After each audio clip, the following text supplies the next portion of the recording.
Israel ফিলিস্তিন চলমান যুদ্ধে নিহতের সংখ্যা প্রতিদিন বাড়ছে। প্রায় 7 মাস ধরে চলা এই যুদ্ধে ধস নামতে শুরু করেছে ইসরায়েল ও ফিলিস্তিনের অর্থনীতিতে। তেল আবিবের জিডিপি হু হু করে পড়ে যাচ্ছে। 2023 সালের শেষ প্রান্তিকে দেশটির উৎপাদিত পণ্য ও পরিষেবার মোট মূল্য কমেছে 5.7%। অন্যদিকে যুদ্ধে ভঙ্গুর ফিলিস্তিনের অর্থনীতিও নতুনভাবে চাপের মুখে পড়েছে।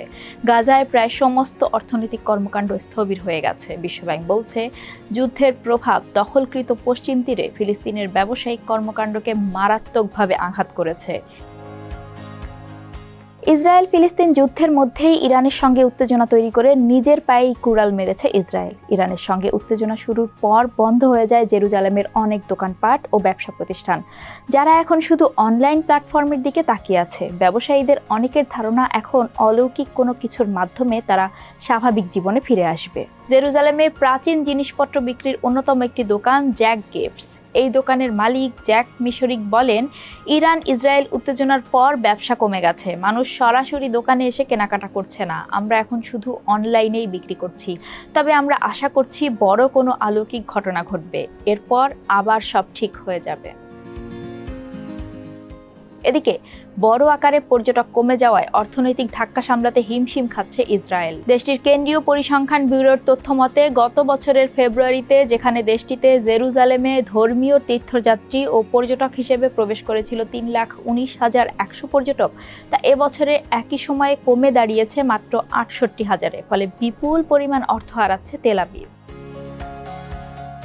এদিকে ভঙ্গুর অর্থনীতিতে আবারও বোঝা হতে যাচ্ছে আগামী জুনে ফিলিস্তিনি বিশ্ববিদ্যালয় থেকে স্নাতক শেষ করে বের হওয়া 30,000 শিক্ষার্থী, যাদের কর্মসংস্থানের কোনো ব্যবস্থা নেই। ফলে ফিলিস্তিনের বেকারত্ব আরও তীব্র হবে বলেই আশঙ্কা করা হচ্ছে। দেশটিতে কাজের বাইরে থাকে বড় সংখ্যক তরুণ প্রজন্ম, যা তাদের জন্য আগে থেকেই মাথা ব্যথার কারণ।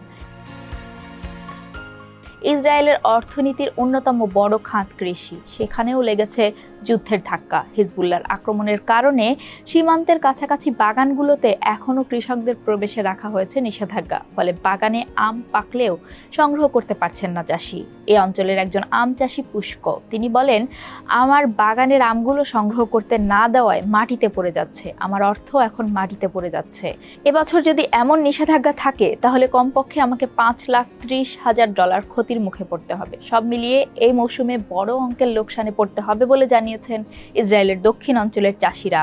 এদিকে আন্তর্জাতিক ব্যবসায়িক রেটিং প্রদানকারী প্রতিষ্ঠান S&P গ্লোবাল তাদের শীর্ষমেয়াদী রেটিংয়ে ইসরায়েলের অবস্থান নামিয়ে এনেছে, যা ইসরায়েল ও ইরানের মধ্যে উত্তেজনা বৃদ্ধির পর বাজারের অস্থিরতাকেই প্রতিফলিত করে।